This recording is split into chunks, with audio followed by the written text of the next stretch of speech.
Merci pour votre fidélité d'écoute à Nana FM, vous qui nous recevez sur la 95.5, le www.nanafm.tg, sur le bouquet Canal Plus numéro 575, en direct sur la chaîne YouTube Nana FM officielle. Mesdames et messieurs, bonjour et bienvenue à l'avant-dernier numéro du débat de Nana FM de cette semaine. Le cadre permanent de concertation commence à inspirer confiance à la dynamique pour la majorité du peuple. La DMP fait partie du comité directoire. Quelles peuvent être les raisons qui expliquent cette entrée et quelles sont les ambitions de la DMP en acceptant rentrer dans le comité directoire du cadre permanent de concertation? Ce sont les interrogations qui nous réunissent ce matin. Et pour en parler, nous recevons dans notre studio Madame Kafui Brigitte Adjamago Johnson. Elle est la coordinatrice de la DMP. Madame, bonjour. Bonjour. Merci encore d'être là pour répondre aux questions de nos auditeurs. Je vous en prie. Les auditeurs, vous avez donc la possibilité d'intervenir dans ce débat sur nos deux numéros 91 09 71 71 ou le 96 61 58 58. Je m'appelle Norbert Douadi et Stan Teko assure la mise en main. Une fois encore, merci pour votre fidélité d'écoute. Mais madame, avant d'entrer dans le vif du sujet qui nous réunit ce matin, il y a quelques semaines, le gouvernement, avec à sa tête, madame le Premier ministre s'est présenté devant le Parlement pour déclarer sa politique générale. D'abord, qu'est-ce qui vous a été dit? Comment est-ce que vous avez apprécié ce qui vous a été dit? Ben, écoutez, ce qui nous a été dit, c'est rien de nouveau. Hein. C'est un chapelet d'activités qu'on veut réaliser, d'actions qu'on veut réaliser. Rien de nouveau, on connaît tout ça. Et on se pose des questions sur la réalisation effective de tout ce qu'on prétend réaliser et de l'impact, la question de l'impact sur les populations. Alors nous, on n'a pas du tout été convaincus et c'est pour ça que nous avons voté contre. Nous n'avons pas voté la confiance. Donc, d'ailleurs, c'est le fondement légal même de cet exercice devant l'Assemblée nationale pose problème. Et c'est la question que j'ai posée. Alors, ceci étant, permettez-moi d'abord de saluer vos auditeurs, mais aussi de rectifier quelque chose que vous avez dit. C'est des conclusions trop hâtives que vous tirez concernant le fait que nous nous sommes présentés, nous avons répondu présente à l'invitation à participer à la session du cadre permanent de concertation. Vous ne pouvez en aucun cas en déduire que ce cadre inspire confiance à nous. La preuve, c'est que vous verrez que nous avons inscrit à l'ordre du jour un point qui concerne la réforme de ce cadre. Nous avons toujours fait des critiques à ce cadre-là et nous sommes dit, saisissons l'opportunité de cette invitation pour poursuivre le combat, ce qui suppose que le cadre lui-même soit réformé pour en faire un cadre équitable, qui permet vraiment des discussions franches, une prise de décision collective, décisions qui sont appliquées.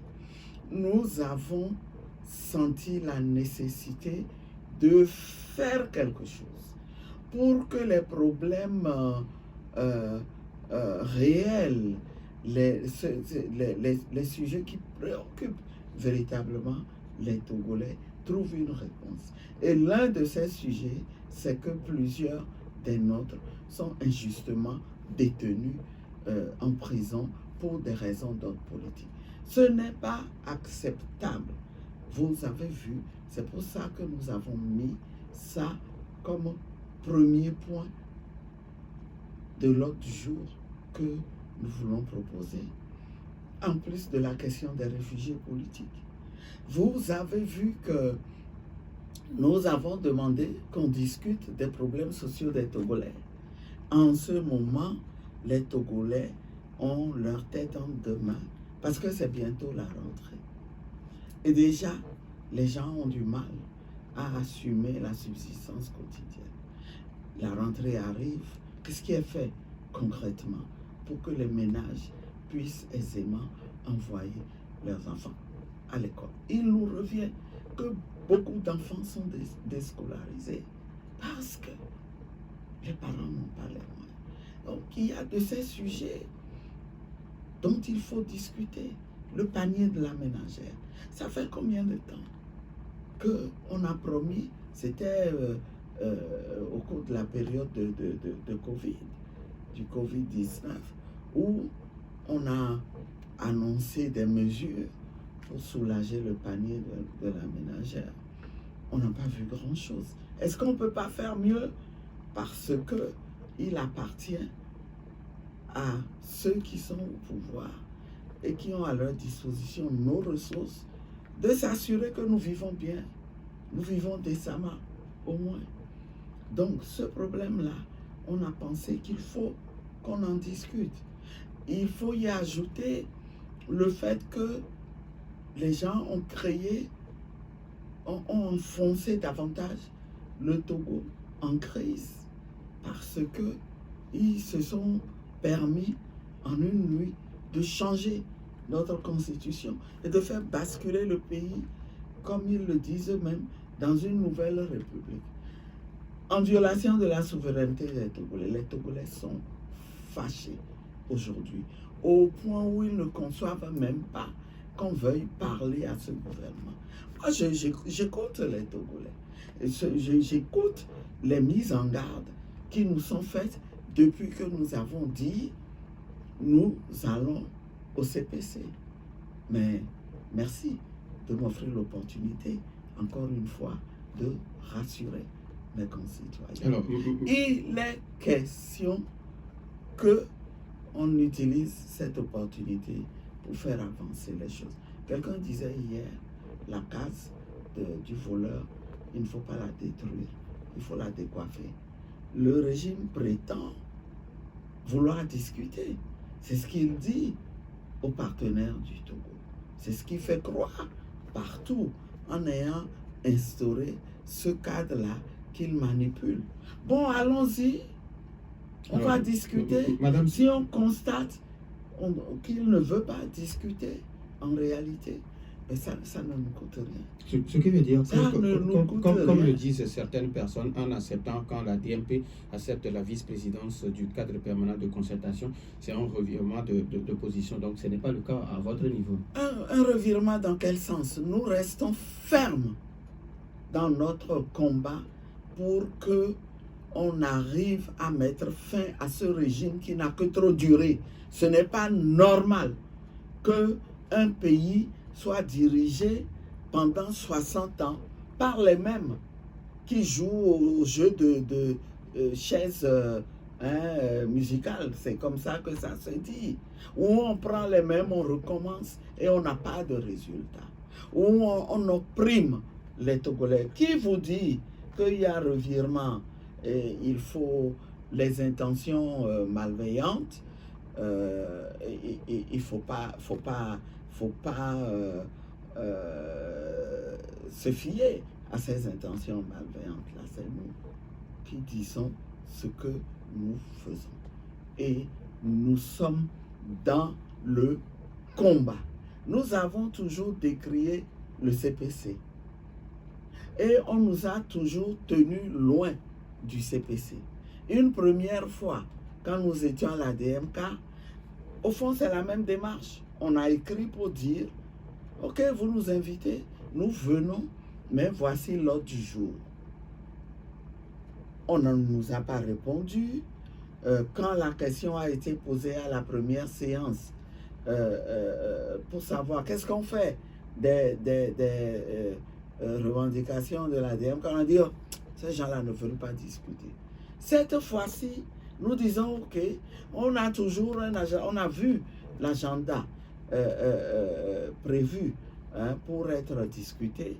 Nous avons vu qu'il n'y a rien là-bas qui préoccupe les Togolais. Ce qu'il y a là-bas, ça ne préoccupe que ceux qui veulent se maintenir au pouvoir. Et nous nous sommes dit, cette fois-ci, on va y aller, on va dire c'est ce que les Togolais veulent qu'on discute. Et c'est ce qu'on a fait. Et vous avez une garantie? Et nous, Quelle garantie? Qui vous parle de garantie? On a échangé, nos représentants nous ont rapporté que les discussions ont été houleuses. Nous avons été soutenus par certains partis de l'opposition. C'est là qu'on voit vraiment le jeu qui se fait, qui est vraiment de l'opposition et qui ne l'est pas. Ça nous a permis de voir, de confirmer ce que nous avons toujours dit. Donc, la conclusion partielle hier, c'est que non, il n'y a pas de sujet tabou. Donc, ce que vous avez apporté, on a vu, on est d'accord, mais on programme ça pour la prochaine fois. On verra. La case du menteur, il faut la décoiffer. Il ne faut pas la brûler. Voilà. Donc, ne propagez pas ces conclusions qui sont des conclusions erronées. Hein. Et je tenais vraiment à relever cela. Voilà. Alors, ce qui veut dire que, madame, lors des prochaines rencontres, si rien ne va, vous allez encore vous retirer? Mais pourquoi vous posez ces questions? Comme dirait quelqu'un, nous sommes maîtres du jeu. Et nous, la garantie que nous donnons, c'est que nous nous sentons redevables. Redevables au peuple. Ce que le peuple veut, c'est ce que nous cherchons. Si nous y allons et qu'il s'avère qu'on ne peut pas l'obtenir aussi sec que nous y sommes allés, nous allons tirer les conclusions. Ça, c'est clair. C'est clair. Et nous l'avons dit hier, que personne ne se mette en tête qu'on est sur le chemin de la compromission. Voilà. Alors, maintenant, madame, vous avez dit, vous avez parlé des raisons et maintenant les ambitions. Au-delà des prisonniers politiques, est-ce qu'il y a d'autres revendications également? Oui, je vous les ai données tout à l'heure. Il y a la question des réfugiés. On ne peut pas vivre en paix dans un pays quand on sait que non seulement nous avons des détenus, mais que plusieurs d'entre nous sont contraints à l'exil. Qui n'aime pas être chez lui, vivre chez lui?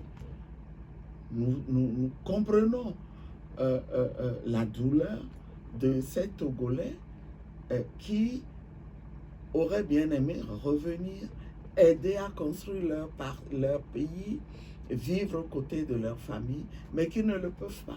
Il faut créer des conditions pour qu'ils reviennent. C'est ensemble que nous allons développer le pays. Une préoccupation majeure. L'autre préoccupation dont il faut qu'on discute, c'est la question, les problèmes sociaux.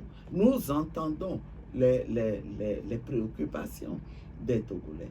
Je fais dans cette intercession une tournée.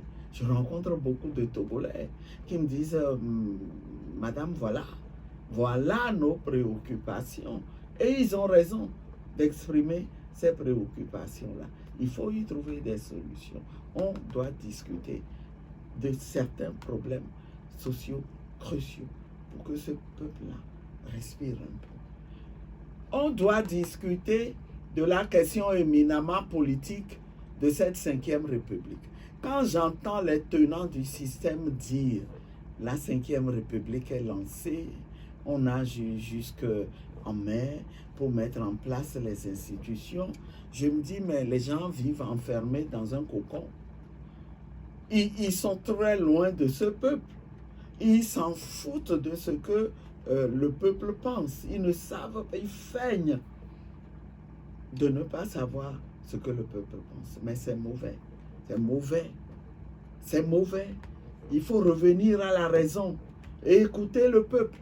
S'ils pensent, ils sont vraiment sincères, ils pensent que ce serait bien pour ce pays qu'on évolue vers une autre république, c'est au peuple qu'il faut donner la parole. Et ils ont mal fait. Ils ont fait sans le peuple. Il faut qu'on répare.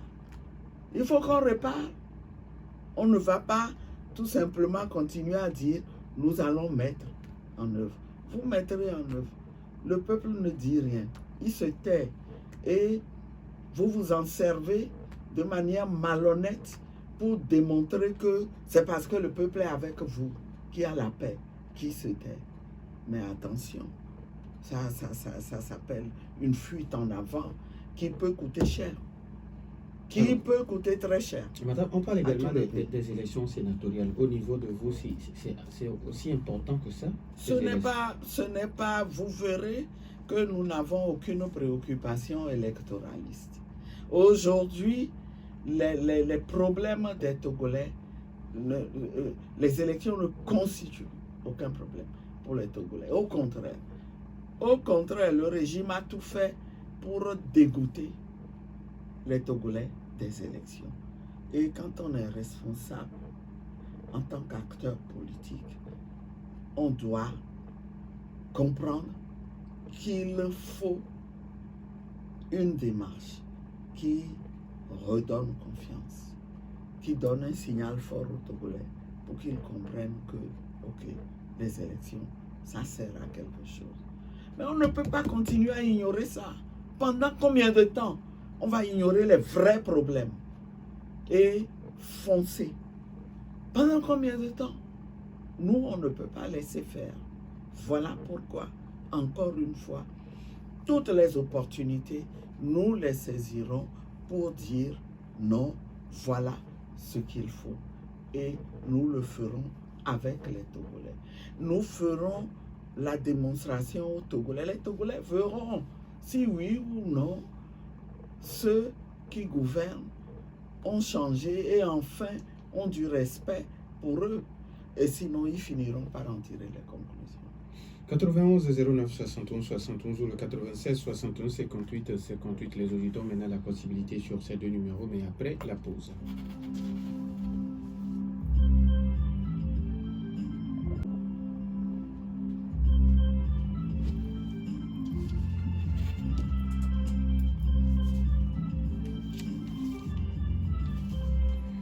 91 09 71 71 ou le 96 61 58 58. Nous avons déjà un premier auditeur en ligne.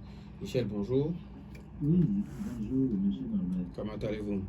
Je vais bien. D'accord, allez-y, on vous écoute. Bonjour, madame. Bonjour, chers compatriotes. Je voudrais commencer mes propos en demandant à madame qu'on cherche vraiment à changer le thème d'opposant. Parce que chercher à changer le thème opposant. Dans nos pays, on préférait plutôt ce thème-là péjoratif, juste pour nous nuire. Parce qu'en réalité, vous, madame, vous ne vous opposez à rien. Mais vous n'êtes pas d'accord avec un fonctionnement. Les populations ne sont pas d'accord avec un fonctionnement, un système, c'est-à-dire la manière dont on nous gouverne. Il faut que les gens comprennent. Il n'y a pas de... C'est ça qui fait que ces gouvernants-là, ils fabriquent leurs propres opposants. Vous voyez? Donc, et les gens sont là dans le business tout le temps. Je voudrais, pour continuer, dire que nos gouvernants, quand ils disent que la 5e République est actée, que rien ne peut plus revenir en arrière, mais ils n'ont jamais été sincères, madame. Dites ça, tout le monde s'attendait à ça. Tout le monde s'attendait parce qu'ils ne vont jamais, ils ne pensent jamais aux populations. Je vais vous donner un exemple. Quand on parle du système éducatif, ça fait des années que nous fabriquons les apprenants, on leur délivre des papiers et on dit qu'ils sont diplômés, et au final, les gens se retrouvent à la maison. Depuis quand ils ont dit, dans leur déclaration, c'est eux-mêmes qui l'ont dit, qu'ils vont faire en sorte que l'enseignement technique prenne le dessus sur l'enseignement général. Mais demandez-vous si ça se passe dans les actes. Non, ça veut dire que le souci de la jeunesse, avoir de l'emploi, travailler et faire développer ce pays rien que par le travail et par l'éducation, ils s'en fichent. La rentrée vient encore de commencer, il va commencer. Est-ce que les parents ont les moyens, comme l'a dit madame, de continuer à instruire les apprenants? La l'UNESCO n'existe plus, au moins pour minimiser les prix d'achat des cahiers. On a tout privatisé. Est-ce que avec tout ça là, on va dire qu'il y a des opposants quelque part. Nous sommes tous des opposants, c'est plutôt eux qui nous font critiquer. Absolument. Avec le système éducatif. Merci beaucoup. Merci, bonne journée. Bonne journée à vous. Je suis en parfaite symbiose Nous avons avec un mon autre compatriote qui est du milieu de l'éducation, certainement, auditeur. et qui Oui. connaît les problèmes, qui a posé des problèmes, de vrais problèmes. Allô? Norbert, bonjour. Bonjour, monsieur Basile. Comment vous allez? Ça va, Dieu merci. Allez-y, on vous écoute. Salut, madame Adjovango. Bonjour, chers compatriotes. Il nous a fait un tour à l'Assemblée, mais nous sommes des admirateurs. Mais comme il nous a dit qu'il veut faire un tour là-bas pour voir comment ça va aller, bon, lui-même, elle-même plutôt, elle se rend compte maintenant que ces gens-là avec qui on a affaire ne font pas de cadeau à quelqu'un. Si elle-même est une grande sœur à nous tous, si elle voit que c'est bon, elle peut continuer. Mais si elle voit que c'est pas bon, il ne faut pas qu'elle continue cette aventure-là malheureuse. Voilà ce que moi je peux lui dire, mais je ne continue pas à l'admirer parce que il n'y a pas une femme battante ici au Togo que j'ai vue comme elle. Donc c'est ça que je vais lui dire. Pour le reste, tout ce que le régime fait, ce n'est pas dans l'intérêt des Togolais. C'est pour eux-mêmes. Créer les contreforts un peu partout. Le Togo ne se développera jamais dans ça. Merci. Merci à vous aussi, monsieur Basile. Nana FM, allô? Oui. Allô? Oui, bonjour, Pélé. Bonjour. Comment allez-vous? Ok, la grande combattante depuis le siècle. Bonjour. Bonjour, chers combattants aussi. Ok. On est tous des opposants, comme dirait le compatriote Michel. Voilà. Même dans le régime RPP, même sont tous des opposants. C'est ça, absolument. Madame, je pense que vous avez démarré quelque chose de la BNP. Je pense que vous voulez faire la politique du résultat et non plus du spectacle. Alors, je pense que le peuple va vous féliciter toujours et vous soutient. Ce que moi je peux dire, ou bien la question que je veux vous poser, actuellement vous êtes une élue, député, peuple. Est-ce que vous allez faire encore des balades, des promenades à la justice si vous voulez sortir à l'extérieur? Comme ce qu'on appelle contrôle judiciaire, tout ça là. Est-ce que ça va se répéter parce que vous êtes une élue du peuple? Merci. Merci à vous aussi, Pélé. 80 09 71 71. Nana FM, allô? Bonjour, notre maman. Monsieur Gado, bonjour. Bonjour, monsieur Gado. Comment vous allez? Oh, ça va très bien, par la grâce de Dieu. Maman, vraiment, la vie est très, très riche. Ouais. Franchement. Ouais. Et moi, je vois que l'effort de guerre, c'est presque fini. Les munitions sont presque finies. Tous ceux qui nous dirigent sont fatigués, même nous aussi. Il faut discipline, madame. En tout cas, Dieu est la main de bonne journée. Merci à bonne journée à vous aussi, monsieur Gado. 80 09 71 71. Nana FM, allô? Oui, alors bonjour. Mas, bonjour. Et bonjour, madame Adjovango. Bonjour, chers compatriotes. C'est Max. Oui, depuis Adidogom. Depuis Adidogom. Ok. C'est ça. Et madame, vous devez vous rappeler que j'ai été la première personne à vous dire de ne pas boycotter les séances de l'Assemblée nationale, d'y aller pour être nos yeux et nos oreilles. Parce que les populations ne peuvent pas voter pour vous et vous allez dire que vous ne voulez pas être présent pour vous représenter là-bas. Et c'est ce que vous avez fait et nous voyons déjà les bons résultats. Pour maintenant le CPC, je peux dire que j'étais inquiet quand Norbert a annoncé le titre. Mais j'étais content quand, dès l'entame, vous avez rectifié. Parce que j'étais inquiet que vous soyez déjà pris dans la nasse avec le titre, comme l'a dit mon père. Je n'ai pas de questions, madame, à vous poser. Tout ce que j'ai à vous dire, c'est que j'attends de voir, comme vous le faites à l'Assemblée nationale, de voir ce que vous allez faire pour nous au niveau du CPC. Merci, bonne journée. Merci et bonne journée à vous aussi. 80 09 71 71 Nana FM, allô? Bonjour, mon directeur. Papa Siviti, comment allez-vous?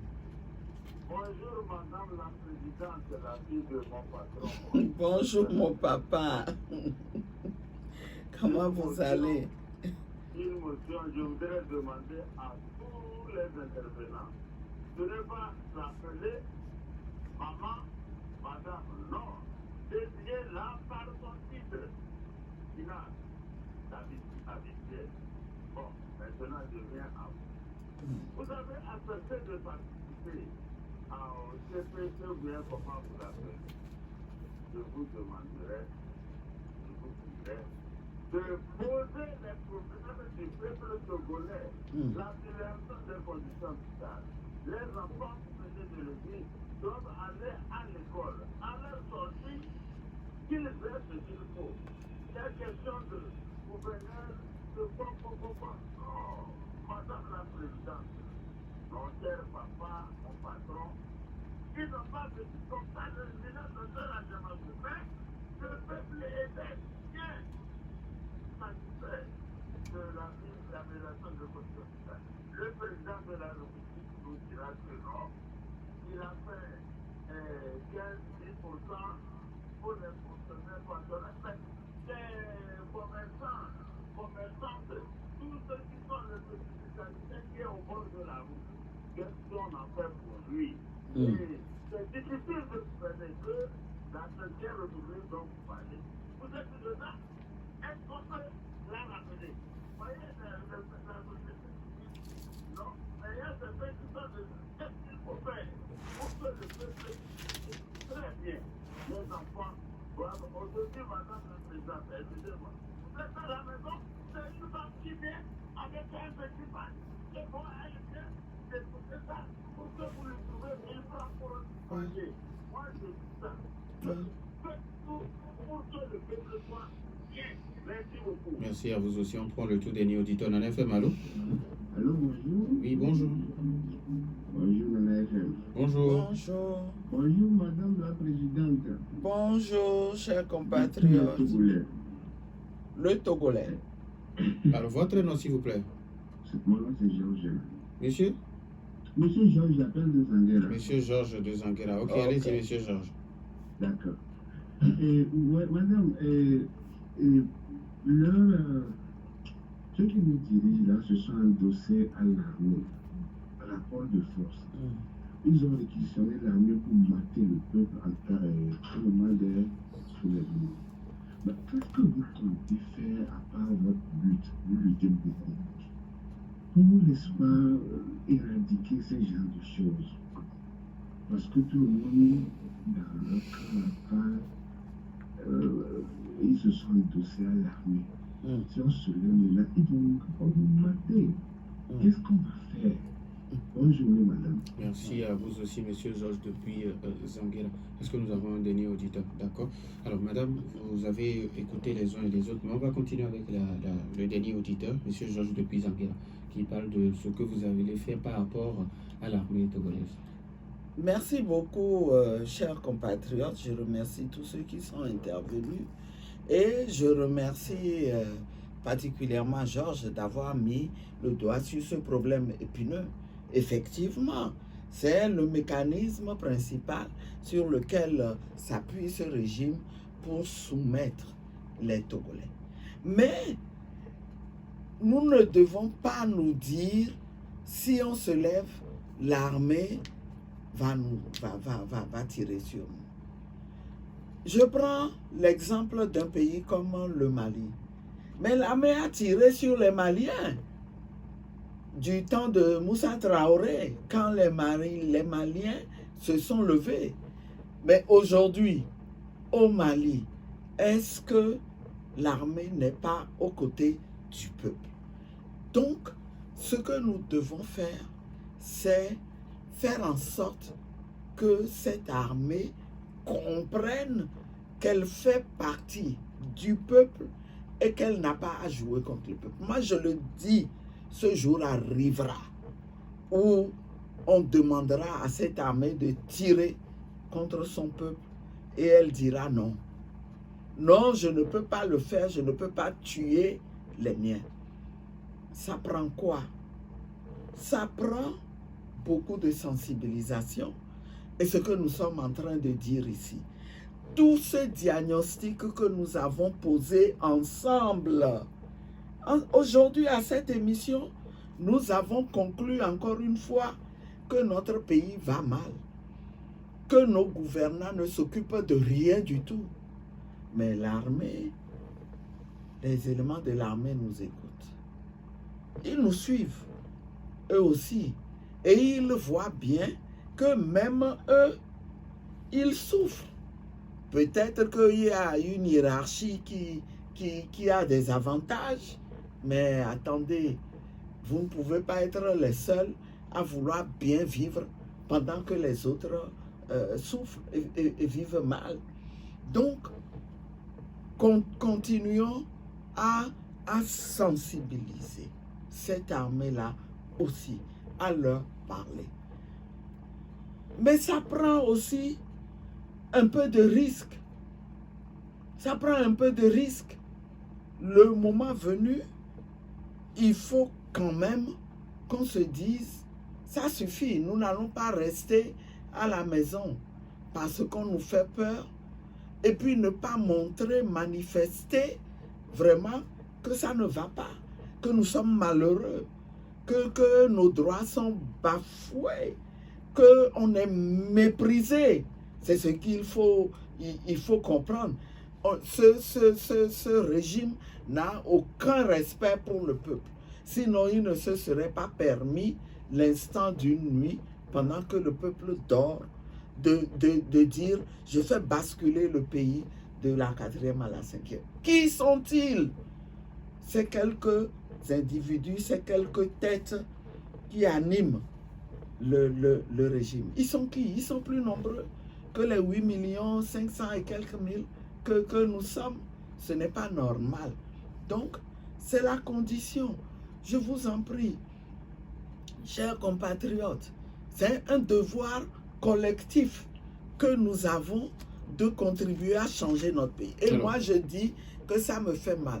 J'ai reçu ça comme un coup de poignard à l'Assemblée la dernière fois, en entendant le Premier ministre dire, vous voyez, le pays est en paix. Aujourd'hui, on est plébiscité par le peuple. Tout est calme. Ça veut dire que les Togolais adhèrent à notre politique. Est-ce qu'on peut dire ça vraiment de manière responsable quand on sait ce que souffre le peuple et que tout le monde a décrit aujourd'hui dans les interventions? On est unanime, tous ceux qui sont intervenus aujourd'hui, Papa Sibiti à dire qui ça va demande mal. de poser les questions des peuples. Oui, il a raison de nous les demander. Nous sommes en phase. C'est ce qu'on va faire. Mais sachez que ce n'est pas parce qu'on fait ça qu'on n'est pas dans la contestation. On conteste là-bas en allant réclamer ça. Mais ça ne suffit pas. Il faut associer ça avec d'autres moyens. Il faut qu'on puisse dire par tous les moyens que nous voulons le changer. Nous n'acceptons pas ce qui se fait.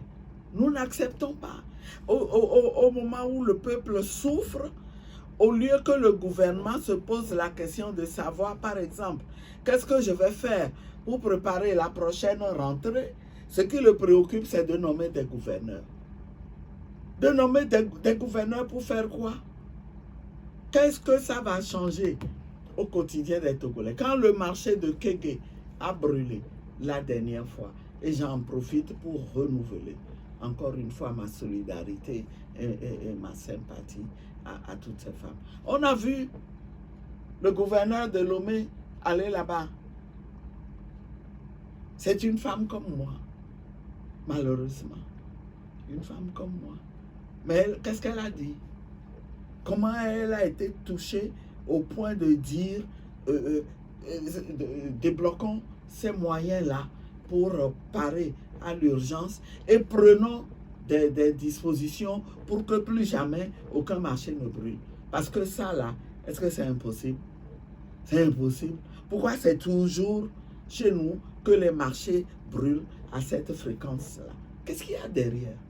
Peut-être qu'il y a des gens qui ont intérêt à ce que ça se passe. Mais disons non. Disons non à tout ça. Pelé qui pense qu'aujourd'hui vous avez décidé de ne plus faire du bling-bling politique, mais faire de la politique du résultat. Et Masdadi Dogome qui vous demande qu'il attend vraiment les résultats comme vous l'avez fait à l'Assemblée nationale au niveau du CPC également. Oui, nous promettons les résultats. C'est pour ça que nous sommes allés en disant nous allons évaluer. On évaluera si les résultats ne sont pas au rendez-vous. On rendra compte. Et ensemble, nous prendrons nos responsabilités autrement. C'est déjà prendre ses responsabilités que de dire allons-y chercher des résultats. C'est de ça que le peuple a besoin. Des résultats qui changent les conditions de vie des Togolais, qui les soulagent. Qui soulagent les Togolais. Mais des résultats aussi dans la manière dont les Togolais sont gouvernés. Parce qu'il n'y a pas de miracle. Tant qu'on ne change pas de gouvernance, eh bien, les mêmes causes produisent les mêmes effets. C'est pour ça que la dernière fois, j'ai posé exprès la question au Premier ministre de savoir comment ils vont faire pour mettre tout ça en œuvre, pour trouver les ressources. Et une des préoccupations relatives à la question des ressources, je lui ai dit, comment vous comptez faire pour lutter contre la corruption et les détournements de fonds qui sont légion dans notre pays, et pour vous permettre de dégager des ressources que vous allez vraiment consacrer à la satisfaction des besoins. Je n'ai pas eu de réponse. Je n'ai pas eu, on a évité soigneusement en disant, oui, c'est évident que nous sommes redevables. Vous êtes redevables comment? En continuant à laisser piller les ressources du pays. Donc, des résultats sur ce plan-là aussi, il nous les faut. Il nous les faut. Tous ces sujets-là, il faut qu'on en discute. Et il faut que les Togolais aient véritablement le droit de choisir leurs dirigeants. Ça, c'est un mal auquel on doit trouver une solution. Sinon, la crise au Togo ne sera pas résolue. Madame Michel qui vous demande de chercher à changer le terme opposant. Mais il a raison dans la mesure où il y a une connotation péjorative. D'une part, c'est quelqu'un à abattre, quelqu'un qui est contre vous, alors qu'il s'agit de tous ceux qui sont contre la manière dont on est gouverné, dont les choses se passent. Tous ceux qui ne comprennent pas que les Togolais se retrouvent dans la situation où ils sont en ce moment et qui est décrite par M. Gado qui dit mais la vie est très très très dure. On n'a même plus de munitions, on n'a plus de réserves. Oui, parce qu'il dit ça, il est opposant à abattre. Ce n'est pas normal. Et puis c'est un fourre-tout. On a un régime qui instrumentalise tout. Aujourd'hui, on a fait la preuve qu'il crée des opposants qui n'en sont pas vraiment et dont il se sert pour maintenir le statu quo. Et ce n'est pas normal. Tout ça doit cesser. Ces opposants se sont manifestés, continuent de se manifester. Au CPC, il y en avait qui étaient prêts à vous sauter à la gorge parce que vous disiez des choses qui ne plaisaient pas. Et ils avaient toute l'attitude pour le faire. Et jouer les amuseurs de galeries et jouer à ceux qui vous menacent et qui vous distraient. Oui, il y a cette stratégie aussi. Quand ils voient que vous êtes en train de toucher les choses du doigt, là, on vous distrait. Moi, on me l'a fait à l'Assemblée aussi. On me le fait. Mais j'ai déjà répondu que je ne me laisserai pas distraire par qui que ce soit. Je sais ce que je cherche. Alors, madame, il nous reste pratiquement 2 minutes. Si vous avez un message à l'endroit de cette population. Mais c'est un message de détermination malgré tout. Nos souffrances sont indicibles. Mais nous devons rester debout, dignes. Rester debout, c'est se dire, ça dépend de nous. Si nous voulons que cette situation change. Et nous allons nous battre pour que cette situation change. Je pense que c'est notre rôle en tant que parti. C'est levant contre la manière dont ce pays est gouverné, de continuer ce travail-là, de soutien, de mobilisation des populations pour qu'ensemble nous puissions réaliser le changement que nous voulons. C'est cette détermination-là, ce courage que je voudrais souhaiter à mes compatriotes, tout en reconnaissant qu'ils souffrent énormément. Mais au bout de ce combat-là, le changement de nos conditions de vie est là et nous attend. Merci beaucoup. Nous disons merci également à Mme Brigitte Kaboufi Adjamago Johnson, coordinatrice de la DMK. Merci également à vous, chers auditeurs, pour votre fidélité d'écoute. Fin de ce débat, mis en onde par Stan Teko. Je m'appelle Robert Douadi. Bonne suite de nos programmes.